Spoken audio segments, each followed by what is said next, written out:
افغان لوبڅار بسم الله جان شینواری وفات شو، خو د ناروغۍ وجه یې څه وه؟ بسم الله جان شینواری له یو بل امر منلو سره له دې فاني دنیا مخه وکړه. پوره جزئیات همدلته وګورئ او انعکاس میډیا چینل سابسکرایب کړئ. افغان لوبڅار بسم الله جان شینواری په 41 کلنۍ کې د دې فاني دنیا مخه وکړه او جنازه څو شېبې وړاندې د تورخم بندر له لارې د شینوار ولسوالۍ شیرګړ بازار ته راوستل شوه.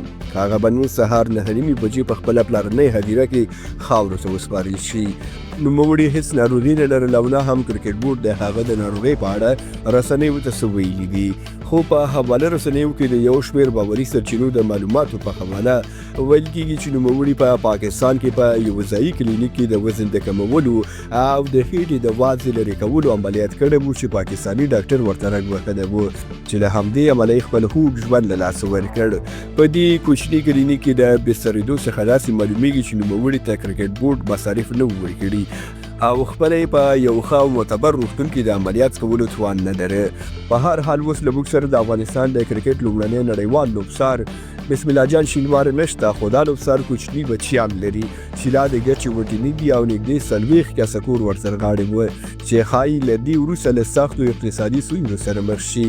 بسم الله جان شینواری په 2012 کال کې د لوبڅارۍ زده کړې پیل کړي او په 2014 کال کې کورني کرکټ کې لوبڅاري پیل کړه چې وروسته بیا په 2014 کال کې نړیوال کرکټ کې هم لوبڅاري پیل کړه.